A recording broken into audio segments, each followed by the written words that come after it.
মেয়েরা আজকে আমরা পড়বো হিউমের কল্পনা ও বিশ্বাসের মধ্যে পার্থক্য।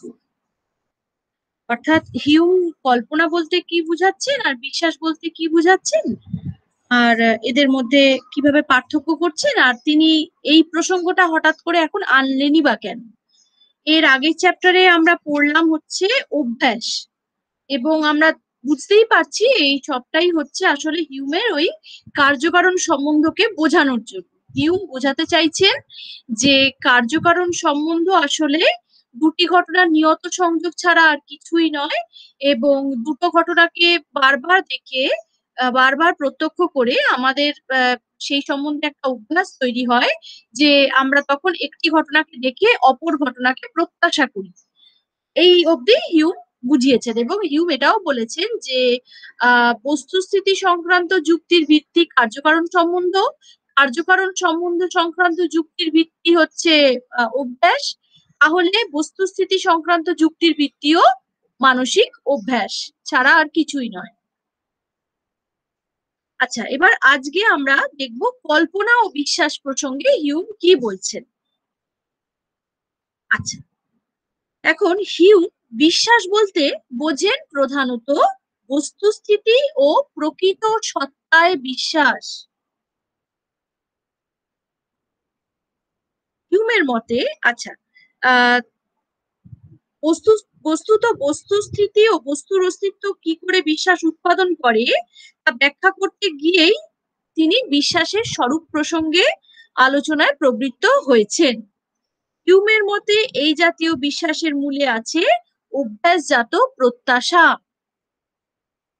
হিউম বলছেন, all belief of matter of fact or real existence is derived merely from some object present to the memory or senses, and a customary conjunction between that and some other object. অর্থাৎ এর অর্থ হচ্ছে যে সত্তা ও বস্তুস্থিতি সংক্রান্ত সব বিশ্বাসের উৎস হলো স্মৃতি বা অনুভব প্রদত্ত কোনো বস্তুর সঙ্গে অন্য বস্তুর অভ্যাস প্রণোদিত সংযোগকরণ। তার মানে আসলে হিউম এই বিশ্বাসের প্রসঙ্গ আনছেন, তার কারণ হচ্ছে হিউম তার আগে অভ্যাসের কথা বলেছেন, এবং হিউম বলছেন এই অভ্যাস থেকেই কি তৈরি হয়, বিশ্বাস তৈরি হয়। হ্যাঁ, দুটো বস্তুর ক্ষেত্রে আমরা দেখেছি যে একটি বস্তু হওয়ার পরে একটি মানে দুটো ঘটনার ক্ষেত্রে আমরা দেখেছি যে একটি ঘটনা ঘটার পরেই অপর ঘটনাটি ঘটলো।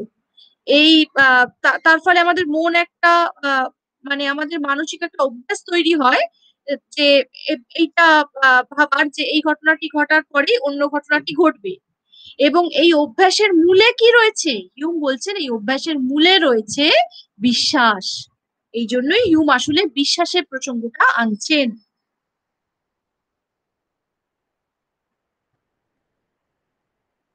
আচ্ছা, হিউমের বক্তব্য হচ্ছে যথা অগ্নি ও উত্তাপ, তুষার ও শৈত্য। অগ্নির সঙ্গে আমরা উত্তাপকে জানি, তুষার মানে মানে বরফ আর কি, বরফের সঙ্গে আমরা শীতলতাকে বা শৈত্যকে জানি। এদের সংযোগ পুনঃ পুনঃ প্রত্যক্ষ করার ফলে আমাদের মন অভ্যাসবশত সহগামী পদার্থের একটি থেকে অন্যটির দিকে চালিত হয়, এবং এর ফলে এই বিশ্বাসের উৎপত্তি হয় যে বস্তুত অগ্নিতে উত্তাপ ও তুষারে শৈত্য ধর্ম বর্তমান। তাহলে এর ফলে এই বিশ্বাস উৎপন্ন হয় যে অগ্নিতে উত্তাপ থাকছে এবং তুষারে শৈত্য থাকছে। কেন? তার কারণ হচ্ছে যে এদের সংযোগ আমরা বারবার পুনঃ পুনঃ প্রত্যক্ষ করেছি। এর ফলেই আমাদের মন অভ্যাসবশত সহগামী পদার্থের একটি থেকে অন্যটির দিকে চালিত হয়ে থাকে। এইরকম পরিস্থিতিতে যেখানে সংযোগ দর্শনের ফলে সংযোগের প্রত্যাশা হয়, সেখানে অনিবার্যভাবেই বিশ্বাসের উৎপত্তি হয়। উপমার সাহায্য নিয়ে হিউম বলছেন, বিশেষ প্রকার আনুকূল্য লাভ করলে প্রেমানুভূতি না জেগে পারে না, ক্ষতি সাধন ঘৃণার উদ্রেক না করে পারে না। ঠিক তেমনি বিশেষ প্রকার পরিস্থিতিতে অভ্যাস নির্ভর প্রত্যাশা বিশ্বাস উৎপাদন না করে পারে না। মানে হিউম এটা একটা মানে উদাহরণের সাহায্যে বলছেন যে মানে এখানে হিউমের ভাষায় কি হিউম কি বলেছেন এটা আরেকবার আমরা দেখে নিই। হিউম বলছেন তার এনকোয়ারি গ্রন্থের পঞ্চম অধ্যায়ে হিউম বলছেন, this belief is the necessary result of placing the mind in such circumstances, full stop. It is an operation of the soul when we are so situated as unavoidable to feel the passion of love when we receive benefits or hatred when we meet with injuries. হ্যাঁ, তার মানে Hume বলতে চাইছেন আসলে যে যখন আমাদের মানে আমরা যখন মানে কারুর কেউ যখন আমাদের মানে কারুর আমরা যদি করুণা পাই বা কারুর যদি আমরা সাহচর্য পাই, হ্যাঁ, বা কারুর যদি আমরা সঙ্গ লাভ মানে কারুর যদি আমরা স্নেহ পাই, তাহলে আমাদের মনের ভেতরে তার প্রতি একটা ভালোবাসার ফিলিংস আসবেই। হ্যাঁ, আচ্ছা, সেই রকম যদি কেউ আমার ক্ষতি সাধন করে তাহলে তার প্রতি কি আসবে? ঘৃণা আসবে, তাই তো? এই ফিলিংস গুলো মনের ভেতরে অটোমেটিক্যালি জাগরিত হয়ে থাকে যে এ আমার ক্ষতি করলো, তাহলে একে আমি এর এর প্রতি মনে মনে একটা ঘৃণা তৈরি হতে থাকে। আর যে আমার ভালো চায় বা যে আমার ভালো করে, হ্যাঁ, যে আমাকে স্নেহ করে, যে আমার ভালো করে, হ্যাঁ, যে সবসময় আমার পাশে থাকে, হ্যাঁ, বিপদে আপদে, তো তার প্রতি একটা ফিলিংস আসে, সেটা হচ্ছে ভালোবাসার ফিলিংস। তো মানে হিউ বলছেন ঠিক সেই রকম বিশেষ রকম পরিস্থিতিতে অভ্যাস নির্ভর প্রত্যাশা বিশ্বাস উৎপাদন না করে পারে না। মানে বিশেষ রকম পরিস্থিতিতে মানে যেখানে আমরা দেখছি যে একটা ঘটনা ঘটার পরেই অপর ঘটনাটি ঘটছে, এইরকম আমরা যখন বারবার দেখছি তখন আমাদের একটা মানসিক অভ্যাস বশতই আমরা বলি, অর্থাৎ আমরা অভ্যাস বশতই আমরা মনে করি যে এই ঘটনাটা ঘটলেই ওই ঘটনাটা ঘটবে। তার মানে তখন আসলে মনের ভেতরে একটা বিশ্বাস তৈরি হয়ে গেছে যে এইটা ঘটলেই ওইটা ঘটবে। তার মানে অভ্যাস আমাদের বিশ্বাসের দিকে মানে বিশ্বাস নামক ফিলিংসটাকে উৎপন্ন করতে সাহায্য করে। কারণ আমরা অভ্যাসবশতই বুঝতে পেরেছি যে একটি ঘটনা ঘটলেই অপর ঘটনাটি ঘটে, ফলে আমার মনে একটা বিশ্বাস উৎপাদন হয়ে গেছে। হ্যাঁ, আমার মনে একটা বিশ্বাস, ভেতরে ভেতরে একটা বিশ্বাস উৎপাদিত হয়েছে যে একটি ঘটনা ঘটলেই অপর ঘটনাটি ঘটবে। যখন দেখি আমরা বাড়িতে মায়ের মুখ খুব গম্ভীর, ঠিক আছে, তখন আমরা বুঝি এইবার একটা কিছু আসছে, ঝড় আসছে। হ্যাঁ, তখন এইবার নিশ্চয়ই মা আমাকে দেবে ধরে, নিশ্চয়ই মানে কিছু একটা গন্ডগোল আমি করেছি, আমরা হয়তো নিজেরাও জানি কোন গন্ডগোল করেছি। তাহলে কি তার মানে এইরকম আমরা একটা মনের ভেতরে একটা বিশ্বাস উৎপন্ন হয়। কারণ কি, কেন? তার কারণ পূর্বে পূর্বে আমরা দেখেছি যে যখনই মায়ের মুখ গম্ভীর হয় তখনই আমাকে ঝাড় খেতে হয়, আমাকে বকা খেতে হয় মায়ের কাছ থেকে, ঠিক আছে? তো মায়ের কাছ থেকে আমাকে যখন পূর্বে আমরা এইগুলো দেখেছি, তো এইগুলো দেখে দেখে আমাদের কি হয়েছে, এটা একটা অভ্যাস বশতই আমরা এখন মনে করছি কি যে মায়ের মুখ গম্ভীর মানে এবার আমাকে একটা আমার আমার উপর একটা তার এফেক্ট পড়বে, অর্থাৎ আমার উপর তার বকা মানে নামক এফেক্ট আসতে চলেছে। তাহলে এইটা কি? এইটা বিশ্বাস, বিশ্বাস তৈরি হয়ে গেছে যে এইবার তো আমার আর রক্ষে নেই। হ্যাঁ, তার মানে কি, যখনই ম্যাম লিঙ্ক মানে ম্যাম হয়তো লিঙ্ক দিতে একটু দেরি করছেন, যেমন আজকে হলো লিঙ্ক দিতে একটু দেরি হলো, কিন্তু আমাদের এই বিশ্বাসটা আছে কি যে ম্যাম ক্লাসটা নেবেন। যদি ম্যাম ক্লাসটা না নিতেন তাহলে ম্যাম আগে থেকেই জানিয়ে দিতেন, বা হয়তো ম্যামের খুব শরীর খারাপ হয়ে গেলেও ম্যাম হয়তো তার আগেও ম্যাম জানিয়ে দেবেন যে আজকে হচ্ছে না ক্লাসটা।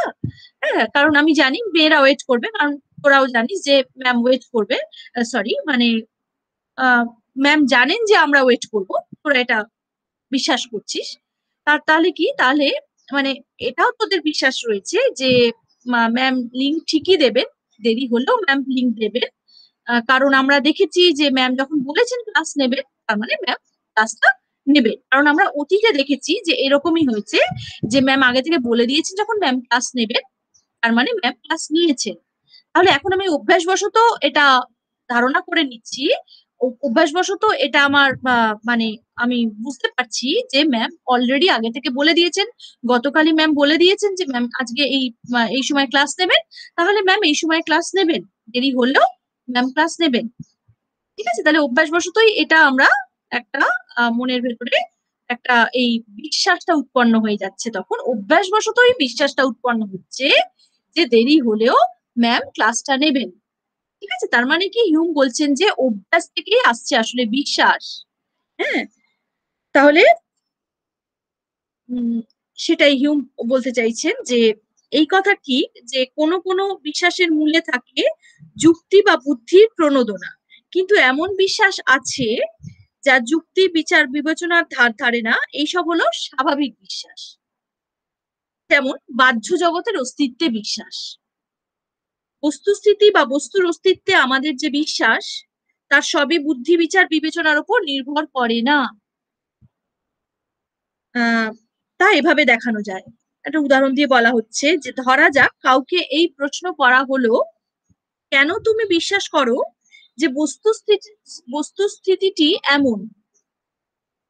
আরো ধরা যাক এই প্রশ্নের উত্তরে শ্রোতা আর একটা বস্তুস্থিতি উল্লেখ করলো, বললো আহ আমি বিশ্বাস করি। আচ্ছা, এখানে এভাবে বলা হচ্ছে যে কেন তুমি বিশ্বাস করো যে বস্তুস্থিতিটি এমন, অর্থাৎ এমন এটাকে একটা নাম দেওয়া হচ্ছে এমন, এভাবে একটা নাম দেওয়া হচ্ছে। আরো ধরা যাক এই প্রশ্নের উত্তরে শ্রোতা আর একটা বস্তুস্থিতি, অর্থাৎ মানে একটা বস্তুস্থিতি ব আর একটা বস্তুস্থিতি ধরা যাক তার নাম দেওয়া হলো উল্লেখ করে বলল, আমি বিশ্বাস করি যে কেন না আছে বলেই আমি এর অস্তিত্বে বিশ্বাস করি। আমরা যদি আবার প্রশ্ন করি কেন তুমি বিশ্বাস করো যে তাহলে শ্রোতা বিশ্বাসের হেতু হিসাবে আরেকটি বস্তুস্থিতি যথা তার উল্লেখ করতে পারে। বিশ্বাস সমর্থনকরণের এই প্রক্রিয়া কিন্তু সীমাহীনভাবে চলতে পারে না, এভাবে চলতে থাকলে অনবস্থা দোষ হবে। এই বস্তুস্থিতির জন্য অন্য একটা বস্তুস্থিতিতে বিশ্বাস, সেই বস্তুস্থিতির জন্য আর একটা স্থিতিতে বিশ্বাস, এরকম চলতে থাকলে কিন্তু একটা অনবস্থা দোষ দেখা দেবে। এক জায়গায় এসে থেমে যেতে হবে, থেমে বলতে হবে আমি বিশ্বাস করি যে কেন করি তা কোনো যুক্তিতর্ক দিয়ে সমর্থন করা যায় না, এর সমর্থক হেতু নেই, এটা একটা সহজাত বৃত্তি, এমন অবস্থায় এমন বিশ্বাস হওয়াই স্বাভাবিক। এইরকম বিশ্বাসকে আমরা মৌল বিশ্বাস বা স্বাভাবিক বিশ্বাস বলে অভিহিত করতে পারি। আচ্ছা, তাহলে এখানে আসলে হিউম এখানে বলতে চাইছেন এটাই যে আমাদের সমস্ত যে বিশ্বাস, সেই বিশ্বাস কিন্তু সমস্ত বিশ্বাসের মূলে কিন্তু কোনো যুক্তি বিবেচনা আছে এটা বলাটা ঠিক হবে না। মানে যুক্তি বিচার বিবেচনা ছাড়াও আমার কোনো বিশ্বাস থাকতে পারে যার পেছনে কিন্তু কোনো যুক্তি নেই, এমনও হতে পারে। হ্যাঁ, যেমন কোনো যুক্তি বিচার বিবেচনা ছাড়াই আমরা বাহ্য জগতের অস্তিত্বে বিশ্বাস করতে পারি, এটাই হিউম বলতে চাইছে।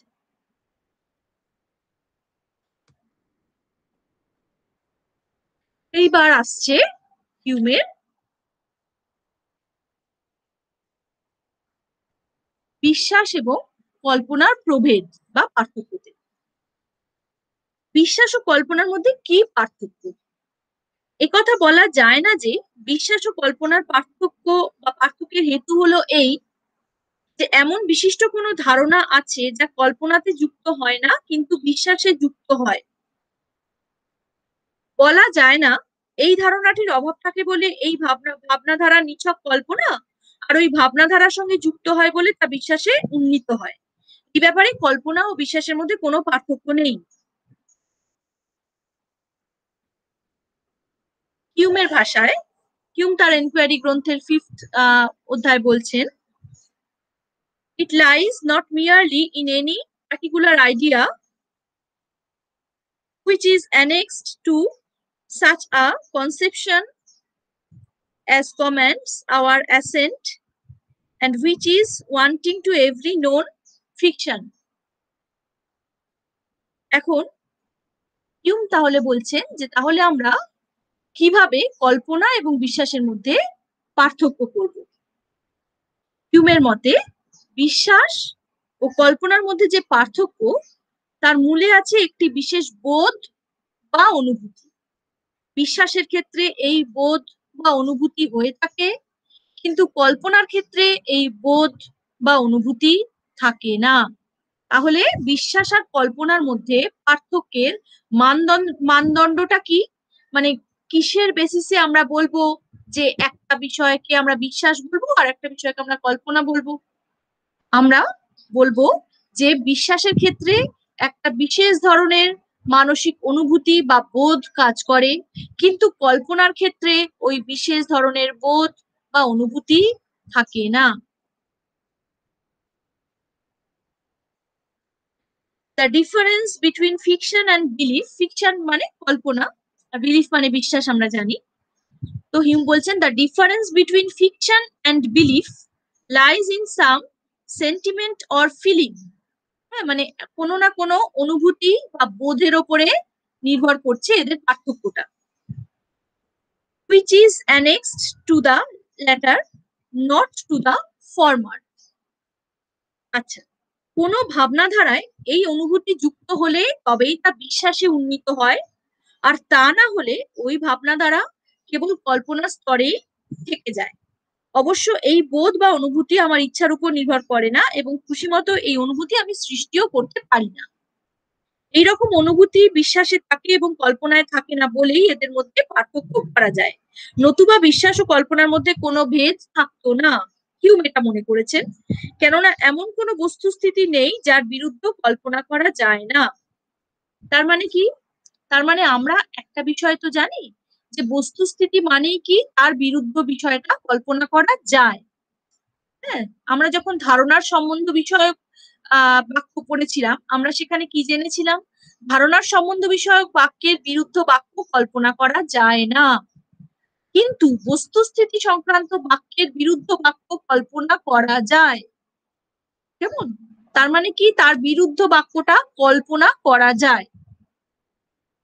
সেটাই হিউম এখানে বলছেন যে এমন কোনো বস্তুস্থিতি নেই যার বিরুদ্ধ বাক্য কল্পনা করা যায় না। তার মানে হচ্ছে যে সমস্ত বস্তুস্থিতিরই বিরুদ্ধ বাক্য কল্পনা করা যায়।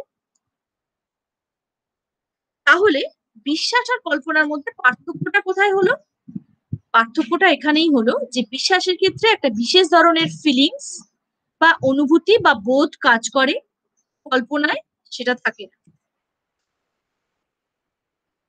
আমি বিশ্বাস করি যে ওই গতিশীল বিলিয়ার্ড বলটি ওই দ্বিতীয় বলটিকে আঘাত করলে এর গতি ওর গতিতে সঞ্চারিত হবে এবং ওটি স্থানচ্যুত হবে। কিন্তু ধরা যাক আমি কল্পনা করছি চলমান বলটি অন্য বলটিকে কেবল স্পর্শ করেই থেমে যাবে। শেষোক্ত ভাবনাধারা কিন্তু প্রথম ভাবনাধারা থেকে স্পষ্টতই ভিন্নরূপ বোধ হয়। ইট ফিলস ডিফারেন্টলি, এর সঙ্গে যুক্ত থাকে আর এক রকম বোধ। আচ্ছা, তাহলে একটা বিশ্বাসের একটা উদাহরণ দেওয়া হচ্ছে, আর পাশাপাশি কল্পনারও একটা উদাহরণ দেওয়া হচ্ছে। একই উদাহরণ দিয়েই মানে সেটাকে একবার বিশ্বাসের ক্ষেত্রে কিভাবে সেটা মানে সেই উদাহরণটাকে দেওয়া যায়, আর ওই একই উদাহরণকে কিভাবে কল্পনার ক্ষেত্রে দেওয়া যায় সেটা দিয়ে দেখানো হচ্ছে যে বিশ্বাস এবং কল্পনার মধ্যে পার্থক্যটা কিভাবে আসছে। বলা হচ্ছে যে আমি বিশ্বাস করি, আমি আরেকবার পড়ছি জায়গাটা, যে আমি বিশ্বাস করি যে ওই গতিশীল বিলিয়ার্ড বলটি ওই দ্বিতীয় বলকে আঘাত করলে এর গতি ওতে সঞ্চারিত হবে এবং ওটি স্থানচ্যুত হবে। একটা বিলিয়ার্ড বল অন্য বলকে আঘাত করলে, আমি জানি না বিলিয়ার্ড তোরা দেখেছিস কিনা, বিলিয়ার্ড খেলা বা বিলিয়ার্ড বল। হ্যাঁ ম্যাম, দেখেছি। আচ্ছা, সে একটা স্টিক দিয়ে খেলতে হয় না, হ্যাঁ ম্যাম। এভাবে হ্যাঁ ম্যাম। একটা বলকে আঘাত করলে সেই বলটা আবার অন্য একটা বলকে আঘাত করলে সেটা আবার মানে একটা হ্যাঁ ম্যাম, মানে ক্যারাম বোর্ডের মতো ইয়ে থাকে, হ্যাঁ মানে জায়গায়, ওটাকে সেখানে বিলিয়ার্ড বোর্ড বলে। বিলিয়ন বোর্ড বলে।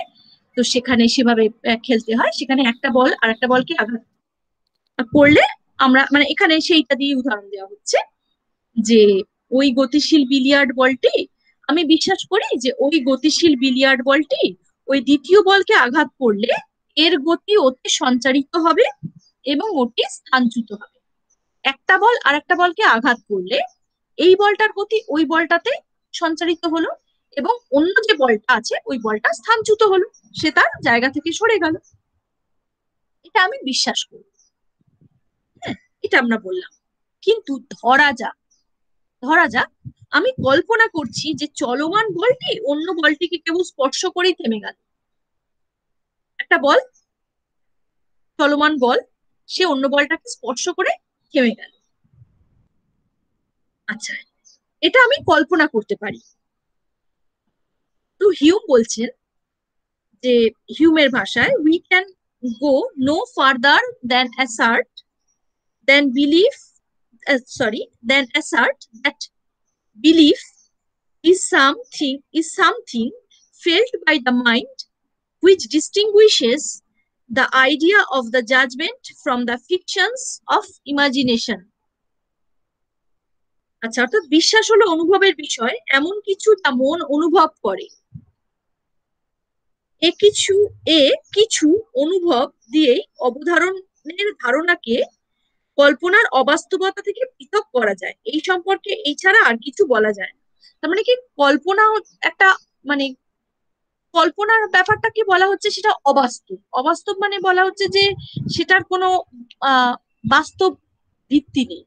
হ্যাঁ, সেটা যেহেতু কল্পনা, কল্পনা মানে হচ্ছে যে সেখানে আমি কল্পনায় তো হাজার কিছু কল্পনা করতে পারি। আমি কল্পনা করতে পারি মানুষের দুটো ডানা গজিয়েছে এবং সে উড়ে উড়ে বেড়াচ্ছে।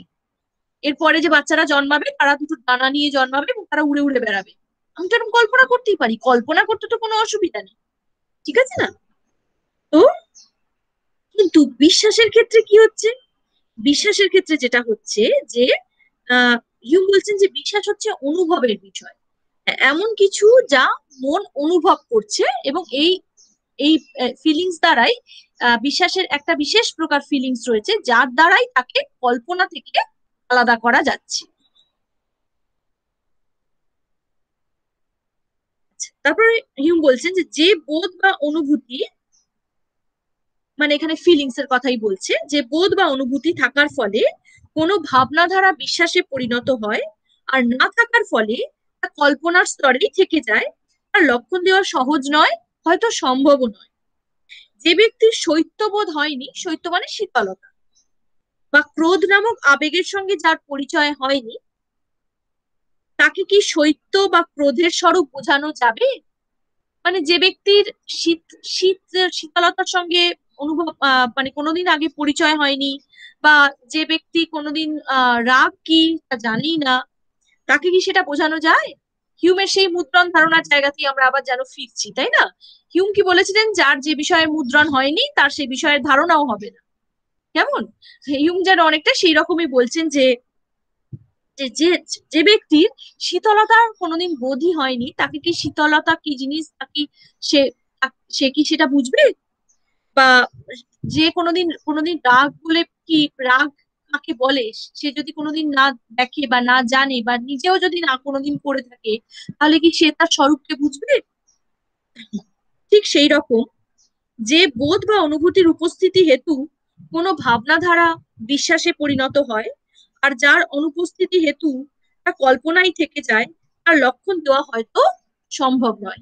মানে যে বিশেষ ভাবনাধারার, মানে আহ, যে বিশেষ আহ বিশেষ বোধ বা অনুভূতি থাকার জন্য কোনো একটা ভাবনাকে, হ্যাঁ, বা কোনো একটা চিন্তনকে আমরা বিশ্বাস বলবো, আর যে বিশেষ অনুভূতি বা বোধ না থাকার জন্য কোনো একটা ভাবনাকে আমি কল্পনা বলবো।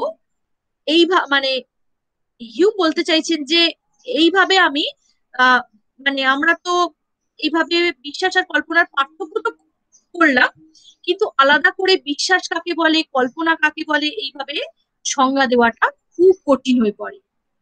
কারণ ওই ফিলিংসটাকে বোঝাতে হবে যে এই ফিলিংসটা আছে, সেই জন্য এই ভাবনা হচ্ছে, এই ভাবনাটাকে আমি বিশ্বাস বলবো, আর ওই ধরনের ফিলিংসটা নেই বলে এই ভাবনাটাকে আমি কল্পনা বলবো। কেমন? তবে হিউম বলেন এই অনুভূতি বর্ণনা করার চেষ্টা অসঙ্গত নয়। হিউমকে অনুসরণ করে এইভাবে অনুভূতির বর্ণনা করতে পারি এবং এভাবে কল্পনা ও বিশ্বাসের পার্থক্য দেখাবার চেষ্টা করতে পারি। মানে এখানে হিউমকে অনুসরণে একটা পার্থক্য, এদের মধ্যে যে পার্থক্য সেটা করার চেষ্টা করা হয়েছে। কোন বস্তু স্পষ্ট, স্থির, দৃঢ়, বলবান, প্রাণবন্ত ও উজ্জ্বল ধারণায় বিশ্বাস। কোন বস্তুর স্পষ্ট, স্থির, দৃঢ়, বলবান, প্রাণবন্ত ও উজ্জ্বল ধারণাকেই বলা হচ্ছে বিশ্বাস। কল্পনা কখনো এরূপ ধর্ম যথা প্রাণবন্ততা অর্জন করতে পারে না। তাহলে এটা বলা যেতে পারে যে কল্পনা এইরূপ প্রাণবন্ততা অর্জন করতে পারে না, কিন্তু বিশ্বাস এই প্রাণবন্ততা অর্জন করতে পারে। বিশ্বাস স্পষ্ট হবে, বিশ্বাস দৃঢ় হবে, বিশ্বাস উজ্জ্বল, মানে বিশ্বাসের ক্ষেত্রে যে ধারণা সেটা উজ্জ্বল হবে, হ্যাঁ, মানে পরিষ্কার হবে। কিন্তু কল্পনার ক্ষেত্রে কল্পনা কখনোই এইরূপ মানে বিশ্বাসের যে এই ধর্মগুলো রয়েছে এই ধর্মগুলো কখনোই কল্পনার ক্ষেত্রে দেখা যায় না বলে হিউম মনে করছেন। তো হিউমের ভাষায় হিউম বলছেন, I say then that belief is nothing but a more vivid, lively, forcible, firm, steady conception of an object then what the imagination alone is ever able to attain। মানে imagination বা কল্পনা কখনোই বিশ্বাসের ওই জায়গাটা অর্জন করতে পারে না বলেই হিউম মনে করছেন। এবং হিউম সেই জন্যই বিশ্বাসকে কি বলছেন, বিশ্বাসকে তিনি বলছেন যে বিশ্বাস হচ্ছে মোর ভিভিড, মোর লাইভলি, ফোর্সেবল, ফার্ম, স্টেডি, এই কথাগুলো হিউম উল্লেখ করেছেন। হ্যাঁ, অর্থাৎ বলবান, প্রাণবন্ত, উজ্জ্বল, হ্যাঁ, বিশ্বাসকে তিনি এই রকম মানে শব্দের দ্বারা বুঝাচ্ছেন।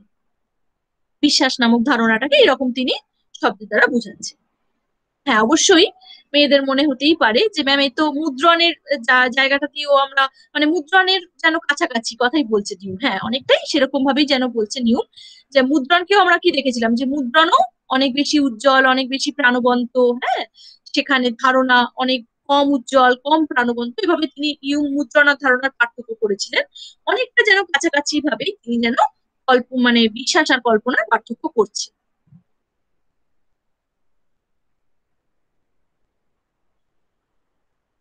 এই কথাই হিউম পুনরুক্তি করেছেন নিম্নোক্ত বাক্যে। মানে হিউম আবার এটা পুনরুক্তি করেছেন, the sentiment of belief is nothing but a conception more intense and steady than what attends the mere fictions of the imagination.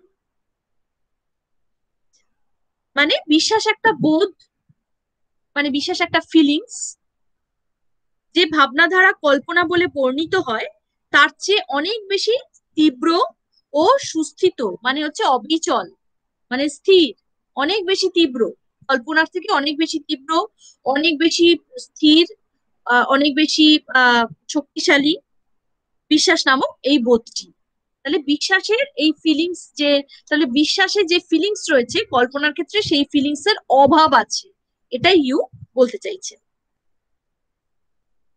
Hume বলছেন যে এটা সহজবোধ্য যে ধারণার কোনো বৈশিষ্ট্য বা ধারণার ক্রম থেকে বিশ্বাসের উদ্ভব হয় না। বিশ্বাস জন্মে ধারণা কি ভঙ্গিতে বিশ্বাস জন্মায় ধারণা কি ভঙ্গিতে বিন্যস্ত হয় তার ও উপজাত বোধের উপর। আচ্ছা, তো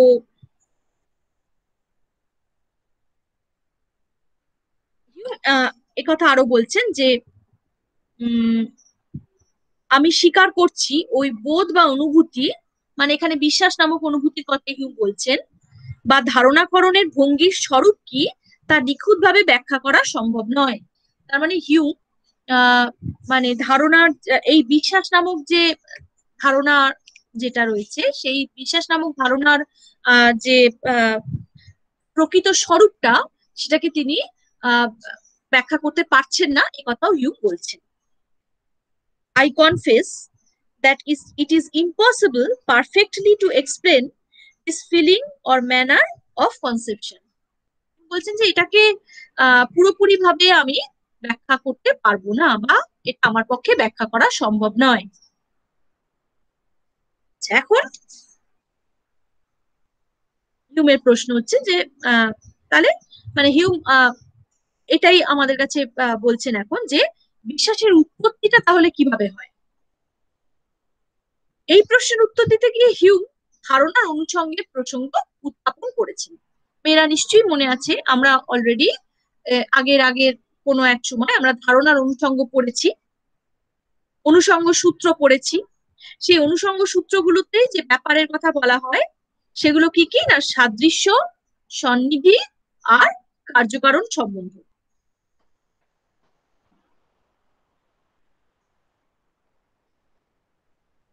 কেউ বলছেন যে যদি আমাদের স্মৃতি বা অনুভবে কোনো বস্তু পাই, তাহলে তার অব্যবহিত পরেই অভ্যাসের ফলে বস্তুটি আমাদের কল্পনাকে অন্য এমন একটি বস্তুতে পৌঁছে দেবে, যে বস্তুটি সাধারণত পূর্বোক্ত বস্তুটির সঙ্গে সংযুক্ত হয়েই দেখা দেয়।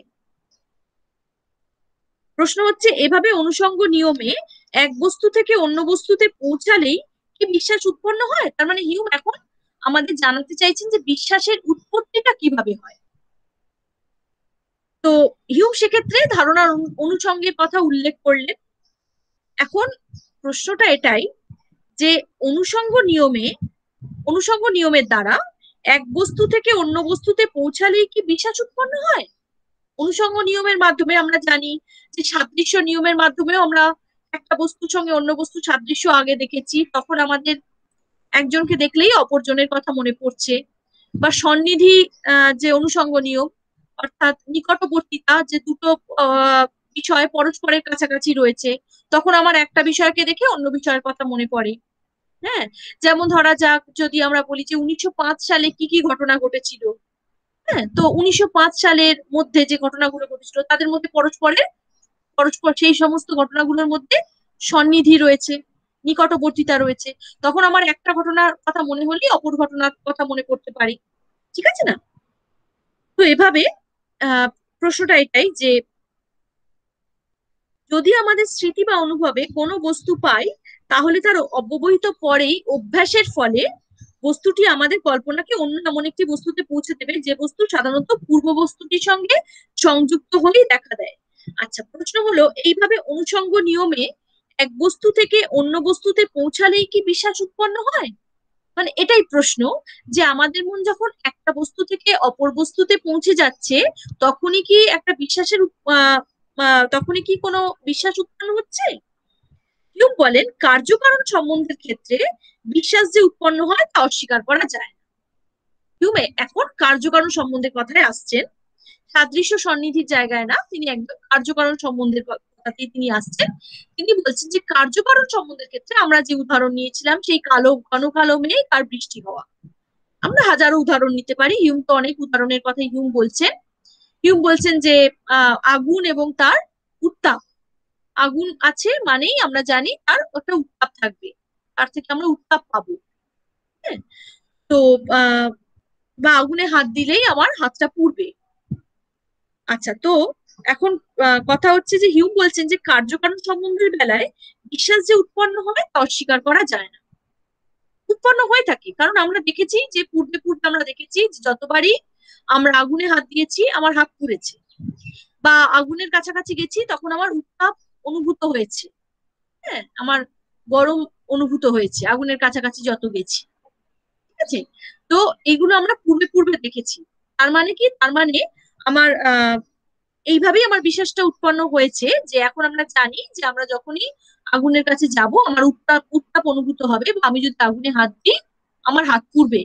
সেজন্যই মা সেই বিশ্বাস থেকেই বাচ্চাকে বললেন যে আগুনে হাত দিও না, হাত পুড়বে, আগুনের কাছে যেও না। আচ্ছা, অর্থাৎ অনুষঙ্গ সূত্রের ক্রিয়ার ফলে ক কারণ খ কার্যকে মনে করিয়ে দেয়, তাহলে এই বিশ্বাসও হবে যে ক ক্ষয়ের কারণ। যথা আমি একটি শুষ্ক কাষ্ঠখণ্ড অগ্নিতে নিক্ষেপ করলে তাহলে তৎক্ষণাৎ আমার মন এই ধারণায়, এখানে বিশ্বাসে চালিত হবে যে এতে অগ্নি নির্বাপিত হবে না, অগ্নির তীব্রতা আরো বৃদ্ধি পাবে। যদি আমি একটা শুকনো কাঠ আগুনে দিই, তাহলে আমি জানি যে এর দ্বারা আগুনটা নিভে যাবে না, কাঠ দিচ্ছি শুকনো কাঠ, আরো দাউ দাউ করে আগুনটা জ্বলে উঠবে। হিউম বলেন, এভাবে কোনো কারণ থেকে কার্যে যে যাই তার পিছনে কোনো যুক্তি নেই, এর মূলে আছে কেবল অভ্যাস ও অভিজ্ঞতা, অভ্যাসজাত প্রত্যাশা। This transition of thought from cause to effect proceeds not from reason.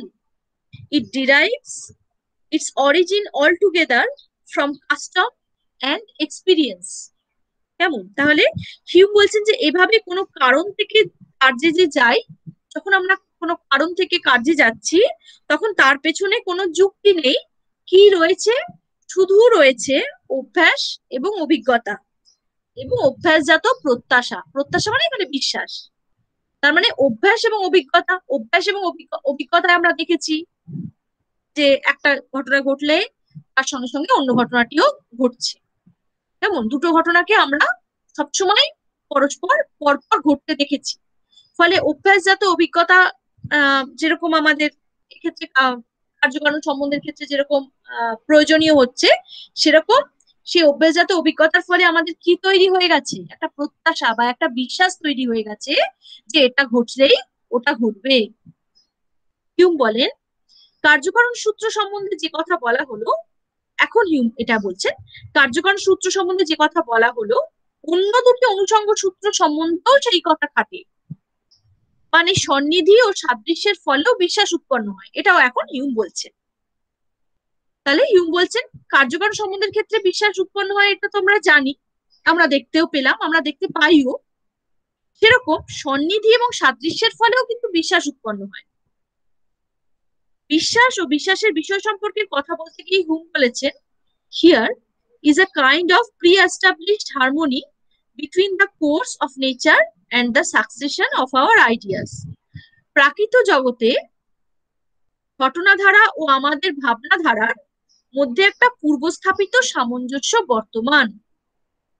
তিনি বলেন, এটা ঠিক যে বল বা শক্তিতে প্রাকৃত ঘটনা নিয়ন্ত্রিত হয় তা আমাদের অজ্ঞাত।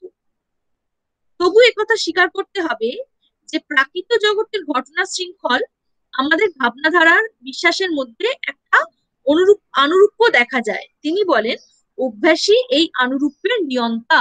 অর্থাৎ তিনি অভ্যাস আর বিশ্বাসকে কি ভীষণ পরিমাণে গুরুত্ব দিচ্ছেন, এটা এখানে দেখতে হবে। হিউম বলছেন যে custom is that principle by which this correspondence has been affected.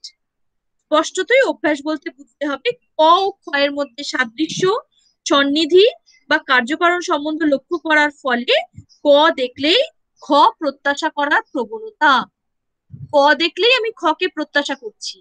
দুই দুই বোনকে দেখতে একই রকম, তখন আমি এক বোনকে দেখেই আর এক বোনকে প্রত্যাশা করছি। আমরা জিজ্ঞেস করি যে রমাকে দেখলে আমি জিজ্ঞেস করি কি শ্যামা আসেনি? তাহলে রমা শ্যামাকে ধরা যাক একই রকম দেখতে, তারা দুই যমজ বোন, তখন আমরা এক বোনকে দেখে অন্য বোনকে প্রত্যাশা করছি। ঠিক আছে? তাহলে সেক্ষেত্রে কি হচ্ছে? সেক্ষেত্রেও কিন্তু আসলে সেই অভ্যাস, সেক্ষেত্রেও কিন্তু আসলে সেই বিশ্বাস। ঠিক আছে? অভ্যাস আর বিশ্বাস সেক্ষেত্রেও কিন্তু কাজে লাগছে। এমন নয় যে অভ্যাস আর বিশ্বাস শুধু কার্যকারণ সম্বন্ধকে স্থাপন করতে গিয়েই কাজে লাগছে, তা কিন্তু না। বা দুটো বস্তুর মধ্যে কার্যকারণ আছে কিনা সেটা বুঝতে গেলেই শুধু অভ্যাস আর বিশ্বাসকে আমরা কাজে লাগাই, তা কিন্তু না। অভ্যাস আর বিশ্বাস কিন্তু আমাদের ওই সাদৃশ্য, সন্নিধি এক্ষেত্রেও কাজে লাগে। এক্ষেত্রেও আমাদের অভ্যাস আর বিশ্বাস কিন্তু ভীষণভাবে কাজে লাগছে, কারণ আমরা ককে দেখে খকে প্রত্যাশা করছি।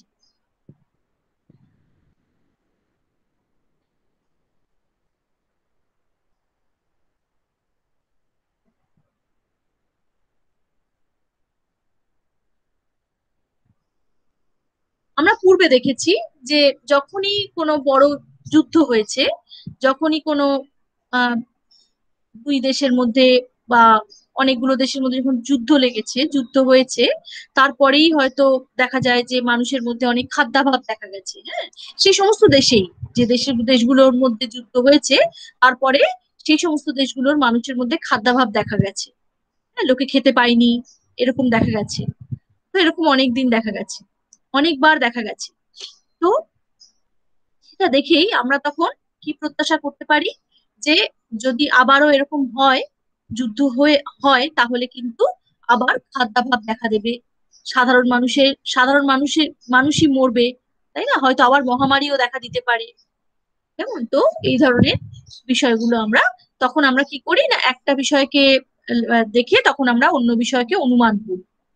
হ্যাঁ, এক্ষেত্রে যেরকম কার্যকারণ সম্বন্ধও কাজে লাগছে, সেরকম আমরা সন্নিধিকেও সন্নিধি সূত্রকেও এক্ষেত্রে আমরা কাজে লাগাতে পারি।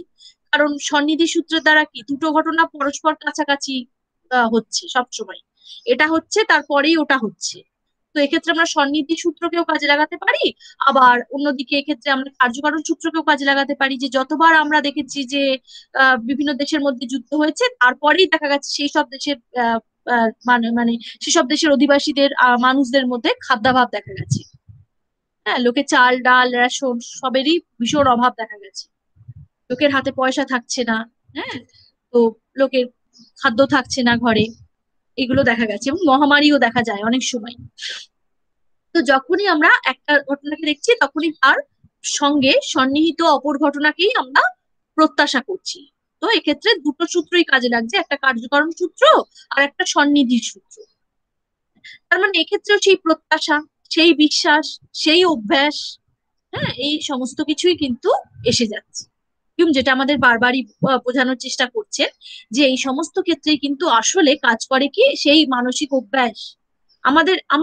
আমরা অভ্যস্ত হয়ে গেছি, মানে আমরা এটা দেখেছি, বারবার দেখেছি যে যখনই এটা হয়েছে তখনই ওটা হয়েছে, সেই জন্য আমরা চাই না যুদ্ধ।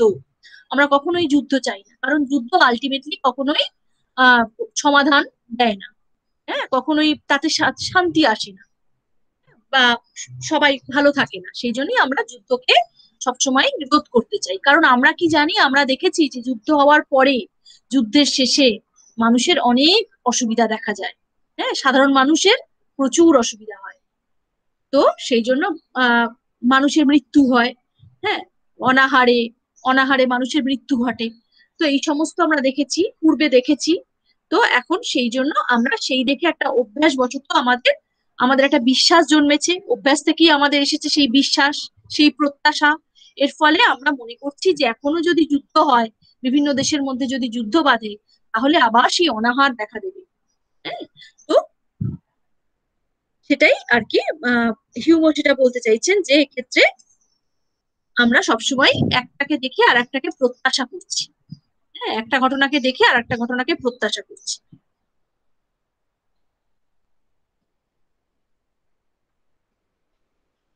আর এই প্রত্যাশার ক্ষেত্রে কাজ করে কি সেই কাজটা বা সেই অভ্যাস।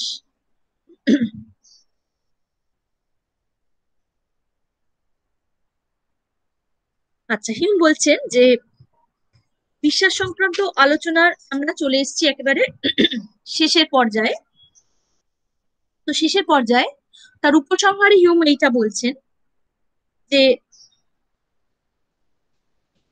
হ্যাজ শি মানে এখানে নেচারকে হিউম শি বলছেন, implanted in us as instinct which carries forward the thought in a corresponding force to that which she has established among external objects।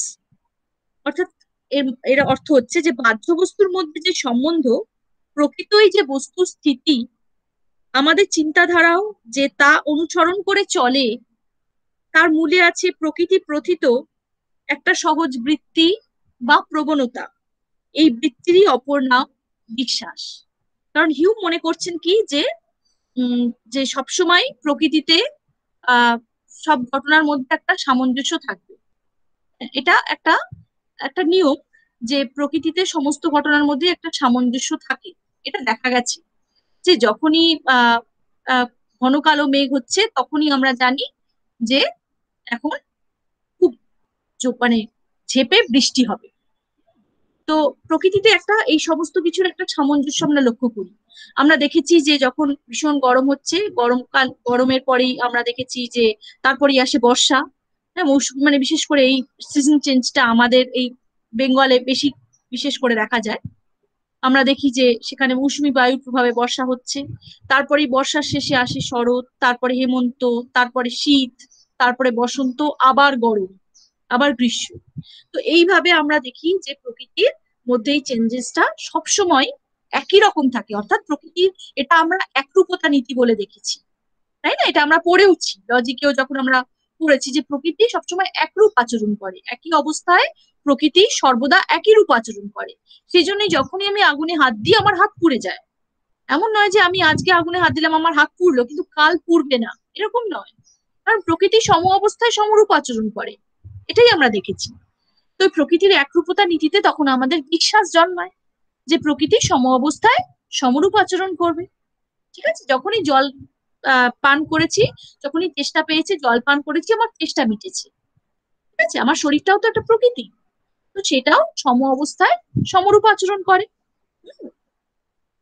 তো হিউম বলছেন এই সবকিছুরই মূলে কি রয়েছে, আসলে কিন্তু এই বিশ্বাস। হ্যাঁ, যখনই আমরা দেখেছি যে একটা ঘটনার সঙ্গে আর একটা ঘটনা ঘটছে, তখনই একটা ঘটনাকে দেখে আমি যখনই অপর ঘটনাকে অনুমান করব, কেন আমি অনুমান করব? সেই অনুমান করার মূলে রয়েছে আসলে সেই বিশ্বাস। আর বিশ্বাস স্থাপন হয়েছে সেই অভ্যাসের পরিপ্রেক্ষিতে। আচ্ছা, এইবারে আমাদের পরের ক্লাসটাও শুরু হয়ে গেছে আমি জানি।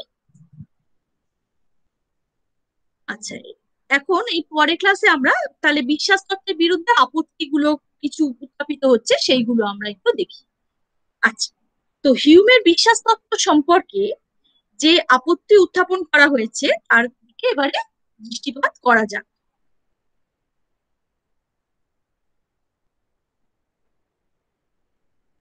কি বলা হয়েছে?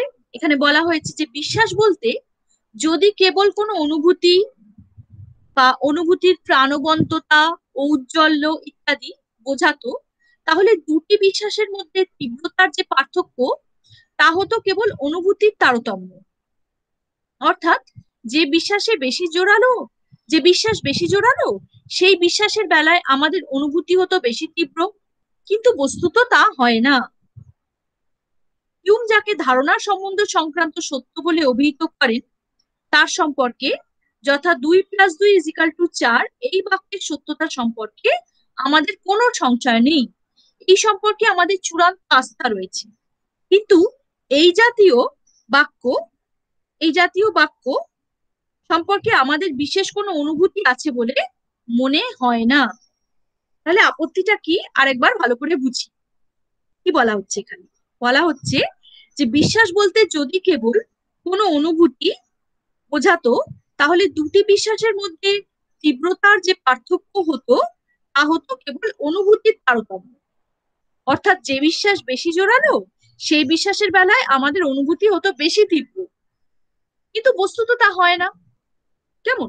তাহলে আপত্তিটা এইটাই যে বিশ্বাস বলতে আমরা যদি কোনো বিশেষ কোনো অনুভূতিকেই বুঝতাম, হ্যাঁ, তাহলে দুটো বিশ্বাসের মধ্যে পার্থক্য আমরা কিভাবে করব?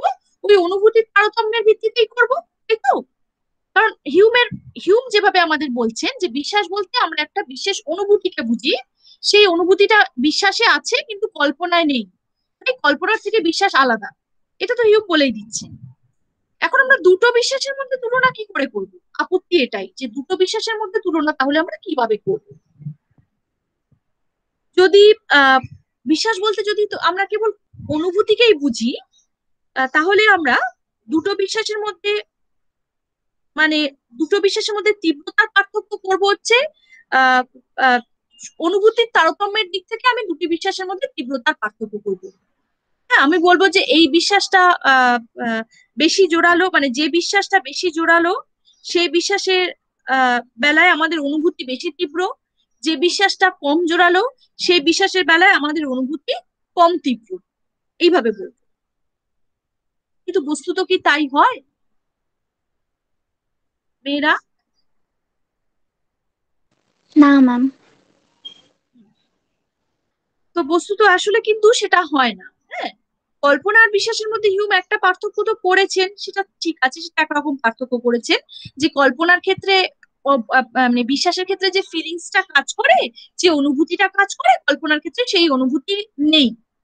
বিশ্বাসের ক্ষেত্রে অনুভূতি অনেক তীব্র, অনেক বিশ্বাস অনেক উজ্জ্বল। হ্যাঁ, বিশ্বাসকে তিনি এইভাবে বুঝিয়েছেন। এখন প্রশ্ন হচ্ছে যে দুটো বিশ্বাসের মধ্যে আমি কিভাবে পার্থক্য করব? দুটো বিশ্বাসের মধ্যে পার্থক্য করলেও তো তাহলে সেটা আমাকে আহ তীব্রতার দিক থেকে পার্থক্য করতে হবে। এখন তীব্রতার দিক থেকে পার্থক্য করলে আমাকে বলতে হবে যে আহ যে যে বিশ্বাস বেশি জোরালো সেই বিশ্বাসে আমাদের অনুভূতিও বেশি তীব্র, আর যে বিশ্বাস কম জোরালো সেই বিশ্বাসের ক্ষেত্রে আমাদের অনুভূতিও কম তীব্র। এভাবে পার্থক্য করতে হবে। আচ্ছা, কিন্তু বস্তুত তা হয় না। হিউম যাকে ধারণার সম্বন্ধ সংক্রান্ত সত্য বলে অভিহিত করেছেন, এরপরে আরো বলা হচ্ছে যে হিউম যাকে ধারণার সম্বন্ধ সংক্রান্ত সত্য বলে অভিহিত করেছেন, যথা 2+2=4, এই বাক্যের সত্যতা সম্পর্কে আমাদের কোনো সংশয় নেই। এই সম্পর্কে আমাদের চূড়ান্ত আস্থা আছে। আমরা জানি তো যে 2+2=4, এটা নিয়ে তো আমাদের কোথাও কোনো সংশয় নেই, আস্থা আছে এই বিষয়ে, বিশ্বাস আছে এই বিষয়ে, আছে তো হ্যাঁ ম্যাম। মেয়েরা? এই বিষয়ে আমাদের বিশ্বাস আছে, এই বিষয়ে আমাদের আস্থা আছে। কিন্তু এই বিষয় সম্পর্কে আমাদের কি বিশেষ কোনো অনুভূতি আছে? আপত্তি না যারা ম্যাম। করছেন তারা এটাও প্রশ্ন করছেন। 2+2=4, বিশেষ কোনো অনুভূতি কাজ করছে? ফিলিংস না কাজ ম্যাম। করছে? ফিলিংস কাজ করছে না। তার মানে হিউম যে বলছেন যে বিশ্বাসের ক্ষেত্রে কোনো ফিলিংস কাজ করে, বিশেষ কোনো ফিলিংস, বিশেষ কোনো অনুভূতি, তাহলে সেটা তো সব বিশ্বাসের ক্ষেত্রে আমরা দেখি না। যেমন 2+2=4, এটাও তো একটা বিশ্বাস, এই বোধটাও তো একটা বিশ্বাস, এটাও তো আমরা সম্পূর্ণ আস্থা রাখি যে 2+2=4ই হবে। কিন্তু এই বিশ্বাসের ক্ষেত্রে বিশেষ কোনো ফিলিংস কাজ করে, এটা বলাটা ঠিক হবে না, তাই না? এক্ষেত্রে কোনো বিশেষ অনুভূতি কাজ করছে আমার, হ্যাঁ, যে 2+2=4, দেখো আমি কিরকম একটা স্পেশাল অনুভূতি পাচ্ছি, এক্ষেত্রে এইটা বলাটা কিন্তু কোনো মানে বোকার মতো বলা হবে, এই কথাটা বলার কোনো মানে নেই। কারণ এক্ষেত্রে আমাদের কোনো অনুভূতি আছে সেটা মনে হয় না। আচ্ছা, হিউম এই আপত্তিটা উত্তরও দিচ্ছেন। হিউম এই আপত্তির উত্তরে বলছেন, ধারণার সম্বন্ধ সংক্রান্ত বাক্য সম্বন্ধে, যথা 2+2=4 সম্বন্ধে আমাদের যে বোধ তা বিশ্বাস নয়, এটা কিন্তু হিউম আগেও বলেছেন, তাই না? তা জ্ঞান বলে গণ্য। হিউম অলরেডি আগেই এটা বলে দিয়েছেন যে ধারণার সম্বন্ধ সংক্রান্ত বাক্য কেন তোমরা যারা আমার বিরুদ্ধে অভিযোগ করছো, হিউম বলছেন যে যারা আমার বিরুদ্ধে অভিযোগ করছো তাদের তো আমি আগে বলেই দিয়েছি যে ধারণার সম্বন্ধ সংক্রান্ত বাক্যকে তুমি এখানে টানবেই না। তুমি কেন ধারণার সম্বন্ধ সংক্রান্ত বাক্যকে এখানে টানছো? কারণ ধারণার সম্বন্ধ সংক্রান্ত বাক্যের প্রতি আমাদের যে আস্থা, তাকে কি আমরা আসলে বিশ্বাস বলি না জ্ঞান বলি? কোনটা বলি মেয়েরা? জ্ঞান বলি। একদম very good, very good Paramita, তাকে আমরা জ্ঞান বলি। হিউম সেটাই বলছেন যে ধারণার সম্বন্ধ সংক্রান্ত বাক্যের ক্ষেত্রে আমাদের যে আস্থা আছে, আমরা আস্থা স্থাপন করি, সেক্ষেত্রে সেই সেই আহ, বিষয়টাকে আমরা আসলে জ্ঞান বলি, বিশ্বাস বলি না। যখন আমরা বলি যে আহ ত্রিভুজের 3 সমকোণে, সরি, ত্রিভুজ মানে কি, তা হচ্ছে 3 বাহু দ্বারা বিশিষ্ট একটি সামতলিক ক্ষেত্র, যখন এভাবে আমরা বলি, তখন আমরা এই যে যেটা আমরা পাই, এই এই সংজ্ঞা দ্বারা যেটা আমরা পাই, সেটা কি কোনো বিশ্বাস না, সেটা জ্ঞান। তো ধারণার সম্বন্ধ সংক্রান্ত বাক্যের ক্ষেত্রে আমরা আহ ধারণা সম্বন্ধ সংক্রান্ত বাক্যের প্রতি আমরা আসলে কি, আসলে সেক্ষেত্রে আমরা ধারণা সম্বন্ধ সংক্রান্ত বাক্যের প্রতি আমরা কি করি না, সেক্ষেত্রে আসলে আমরা একটা আহ কখনোই বিশ্বাস বিশ্বাস স্থাপন করি এটা বলা যায় না, সেক্ষেত্রে আমাদের জ্ঞান হয়, এটাই আমরা বলবো। তাহলে ধারণা সম্বন্ধ সংক্রান্ত বাক্যের ক্ষেত্রে আমাদের জ্ঞান হয়। তো বিশ্বাস কিন্তু, বিশ্বাসের জায়গাটা কিন্তু হিউম বারবারই বলেছেন যে বিশ্বাসের জায়গাটা কিন্তু আমাদের আসছে, আমাদের কোথায় আসছে না, বিশ্বাসের জায়গাটা কিন্তু আমাদের এই বস্তুস্থিতি সংক্রান্ত বাক্যের কথা বলতে গিয়ে হিউম বিশ্বাসের প্রসঙ্গ এনেছেন। হিউম বলছেন যে এই ক্ষেত্রে বিশ্বাসের বিষয়টা আসে, ধারণার সম্বন্ধ সংক্রান্ত বাক্যের ক্ষেত্রে বিশ্বাসের বিষয়টা আসে না। ঠিক আছে, সেই ধারণা সম্বন্ধ সংক্রান্ত বাক্যের ক্ষেত্রে আমরা যখন 2+2=4 কথা বলি, তখন আমরা সেই ধরনের বাক্যকে আমরা জ্ঞান বলি, বিশ্বাস বলি না। বা সেই ধরনের বাক্যকে জেনেছি আমরা যখন বলি, তখন আমরা বলি সেই ধরনের জ্ঞানকে জেনেছি। হ্যাঁ, তো বিশ্বাস বিশ্বাসের জায়গাটা কোথায় আসছে? হিউম বলছেন বস্তুস্থিতি সংক্রান্ত বাক্য বা বস্তুস্থিতি সংক্রান্ত যুক্তির ক্ষেত্রে বিশ্বাসের প্রসঙ্গটা আসছে। ধারণা সম্বন্ধ সংক্রান্ত বাক্য বা ধারণা সম্বন্ধ সংক্রান্ত যুক্তির ক্ষেত্রে বিশ্বাসের প্রসঙ্গ আসে না। আচ্ছা, আবার আরো আপত্তি উঠছে হিউমের বিশ্বাস, আহ, এই যে হিউম যে বিশ্বাসের কথা বলছেন সেই বিষয়টা সম্বন্ধে আরো আপত্তি আসছে। আহ যেমন পৃথিবী সূর্যের চারিদিকে ঘোরে, এটি একটা ব্যাপার বিষয়ক সত্য, বস্তুস্থিতি সংক্রান্ত সত্য,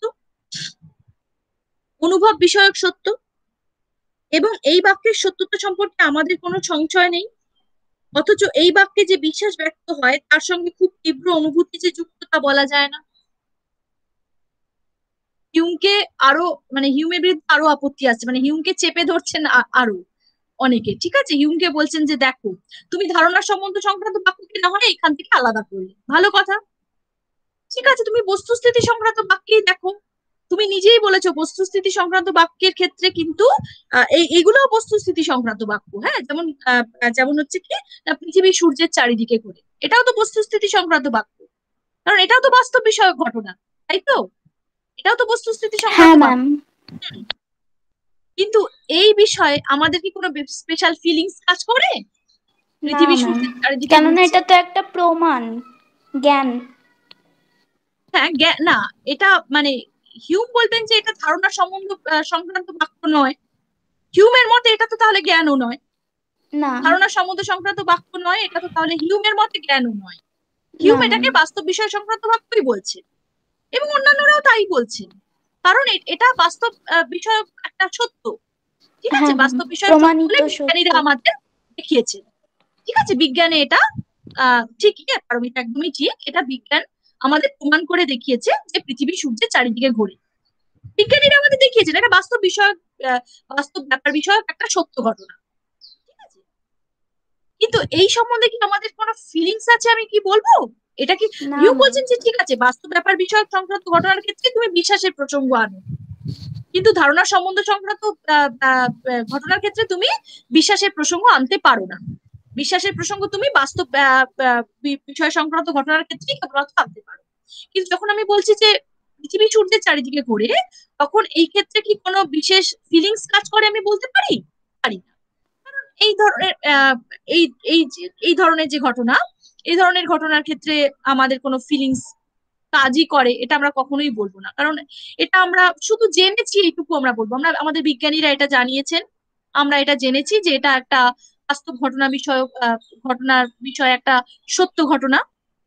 হ্যাঁ, তো এটা আমরা বিজ্ঞানীদের দ্বারা জেনেছি, কিন্তু এই বিষয়ে আমাদের ফিলিংস তো কি, মানে আমরা তো ইভেন এই ঘরে বসে যখন আমরা অনলাইন ক্লাস করছি, ঠিক আছে, আমি করাচ্ছি, মেয়েরা শুনছো, তোরা শুনছিস, তো যখন আমি এটা আমরা করছি, তখনও আমরা কিন্তু বুঝতেও পারছি না যে পৃথিবী সূর্যের চারিদিকে ঘুরছে। এই যে ঘরটায় আমি বসে আছি, এই ঘরটা কলকাতা শহরে, সেই কলকাতা শহরটা ওয়েস্ট বেঙ্গলে, ওয়েস্ট বেঙ্গলটা ইন্ডিয়ায়, ইন্ডিয়াটা কোথায়, সারা বিশ্বের মধ্যে একটা আহ, দেশ। ঠিক আছে, এবার সেই বিশ্বটা আমার পৃথিবী, সেই পৃথিবীটা ঘুরছে সূর্যের চারিদিকে। এত কিছু ভাবলে আমি, মানে এগুলো আমরা ভাবিও না, যখন আমরা দৈনন্দিন কাজ করছি তখন এগুলো আমাদের চেতনাতেও আসে না। এগুলো আমাদের জানিয়েছেন আমাদের বিজ্ঞানীরা, আমরা এটা একটা স্বীকৃত সত্য বলেই জানি। ঠিক আছে, সর্বজন স্বীকৃত একটা সত্য বলেই জানি, এই অবধি। ঠিক আছে, কিন্তু এই ক্ষেত্রে আমাদের কোনো ফিলিংস কাজ করছে এটা আমরা বলতে পারি না। কিন্তু এটা একটা বিশ্বাস, হিউমের মত অনুযায়ী এটা একটা বিশ্বাস, কারণ হিউম বলতেন যে বাস্তব বিষয় সংক্রান্ত ঘটনার ক্ষেত্রে বিশ্বাসের প্রসঙ্গ আসে। তো তাহলে এটাও একটা বিশ্বাস যে পৃথিবী সূর্যের চারিদিকেই ঘুরছে, অন্য কোথাও ঘুরছে না পৃথিবী। ঠিক আছে, বা পৃথিবী মঙ্গল গ্রহের চারিদিকে ঘুরছে না, পৃথিবী সূর্যেরই চারিদিকে ঘুরছে। ঠিক আছে, এটা একটা বিশ্বাস, কিন্তু এই বিশ্বাসে, এই বিশ্বাসে একটা ফিলিংস কাজ করছে, তাই তো? এটাই হিউম বলতে চাইছেন তো, একটা বিশেষ প্রকার ফিলিংস, একটা বিশেষ প্রকার অনুভূতি কাজ করে, বিশ্বাস মানেই তাই। কিন্তু এই বিশ্বাসের ক্ষেত্রে কোনো ফিলিংস কাজ করে বলে আমাদের মনে হয় না। এটা আপত্তি হিউমের বিরুদ্ধে। আচ্ছা, আর হিউম বলছেন কি বিশ্বাসের ক্ষেত্রে অনুভূতিটা খুব তীব্র, কিন্তু এক্ষেত্রেও কোনো তীব্র অনুভূতি কাজ করে বলে আমাদের মনে হয় না। এই আপত্তিও হিউমের দিক থেকে একটা খণ্ডন করা যাচ্ছে। এই আপত্তির উত্তরে বলা যায় যে কোন সত্য প্রথম আবিষ্কৃত হলে আমাদের মনে যে উৎসাহ, উদ্দীপনা বা তীব্র অনুভূতির উদ্ভব হয়, কালক্রমে তার তীব্রতা স্তিমিত হয়ে আসে, কেননা বিশ্বাস ক্রমশ তার অভিনবত্ব হারিয়ে ফেলে।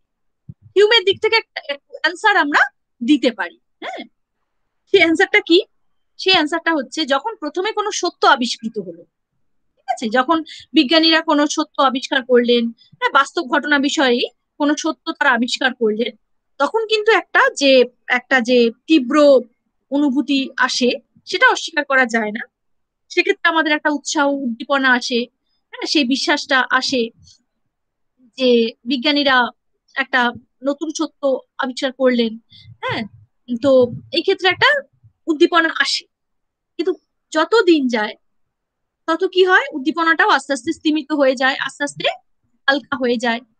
আর আরো দিন যেতে থাকলে সেই আমরা জাস্ট জেনেছি এইটুকুই শুধু বলতে পারি, আর কিছুই না। যে হ্যাঁ, আমরা এগুলো বিজ্ঞানীরা আমাদের জানিয়েছেন, আমরা জেনেছি যে পৃথিবী সূর্যের চারিদিকে ঘোরে। কিন্তু যখন এটা প্রথম আবিষ্কৃত হয়েছিল, তখন সেই সময় মানুষের মনে অনেক বেশি একটা উৎসাহ ছিল, উদ্দীপনা ছিল, যে তাই বুঝি আমাদের পৃথিবীটা সূর্যের চারিদিকে ঘুরছে, এটা তো দারুণ ব্যাপার। তো কালে কালে আরো কত কি আবিষ্কৃত হলো, হ্যাঁ, আরো হাজার জিনিস আবিষ্কৃত হলো। তো যখন কোনো নতুন আবিষ্কার আবিষ্কার হচ্ছে, তখন সেই বিশ্বাসটার, সেই যে আবিষ্কারটার প্রতি যে বিশ্বাসটা, সেই সেই ক্ষেত্রে সেই ফিলিংসটা অনেক বেশি তীব্র হয়। এটা আমরা হিউমের সপক্ষে বলতে পারি।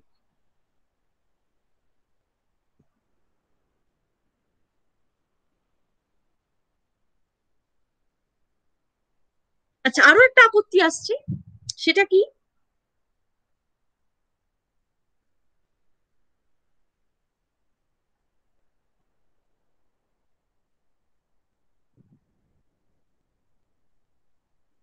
সেটা হচ্ছে একটা সব থেকে গুরুত্বপূর্ণ আপত্তি। সেটা হচ্ছে যে এমন হতেই পারে যে আহ আমার কোনো একটা বিষয়ে আমার একটা তীব্র অনুভূতি রয়েছে।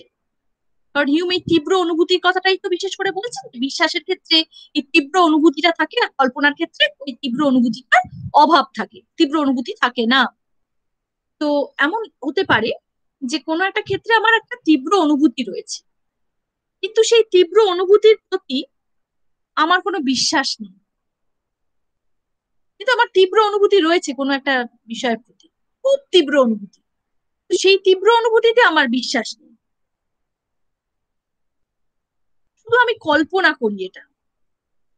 এমন তো হতেই পারে যে আমি একটা কোনো জিনিস কল্পনা করি এবং তার প্রতি আমার একটা তীব্র অনুভূতি রয়েছে, কিন্তু সেই অনুভূতিতে আমার কিন্তু কোনো বিশ্বাস নেই। এটা জাস্ট আমার একটা কল্পনা, কিন্তু এই কল্পনাতেই আমার একটা তীব্র অনুভূতি রয়েছে।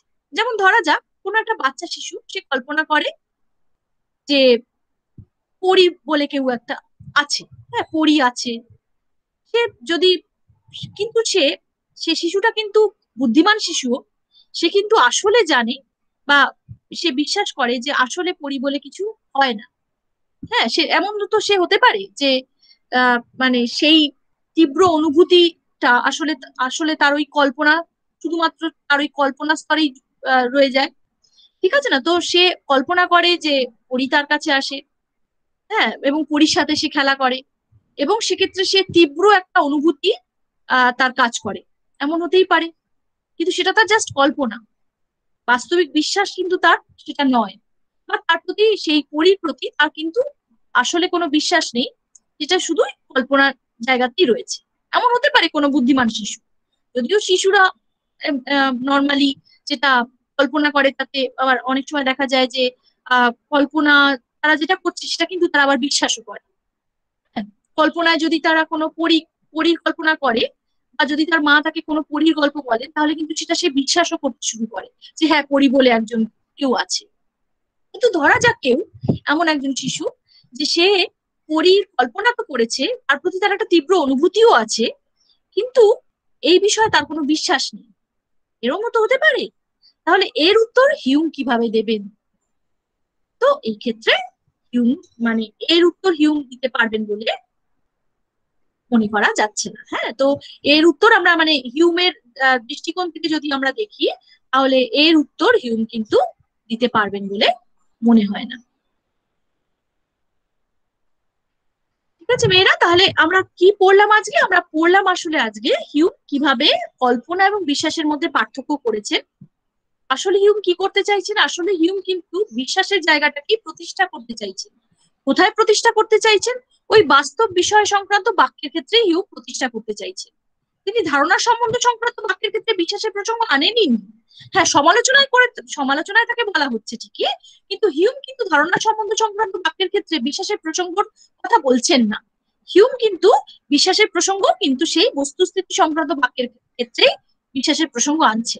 তো বিশ্বাসের প্রসঙ্গ আনতে গিয়ে হিউম মনে করেছেন যে কল্পনার সাথে তার একটা প্রভেদ দেখানো জরুরি। তো হিউম সেই জন্য কল্পনার সাথে বিশ্বাসের একটা প্রভেদ দেখিয়েছেন। আর হিউম এটা করেছেন এই কারণেই, এবং তারপরে হিউম এটা বলেছেন যে ওই যে আমাদের ধারণার অনুষঙ্গ যেগুলো, সেগুলোরও কিন্তু আসলে কিন্তু আসছে কিভাবে। হ্যাঁ, সেই ধারণার অনুষঙ্গগুলো সেই সাদৃশ্য, সন্নিধি, কার্যকারণ সম্বন্ধ বা কার্যকারণ নিয়ম, সেগুলো আসছে কিভাবে, সেগুলো তৈরি হচ্ছে কিভাবে। তাহলে তার পেছনে কি রয়েছে? তার পেছনে কিন্তু আসলে এই বিশ্বাস রয়েছে।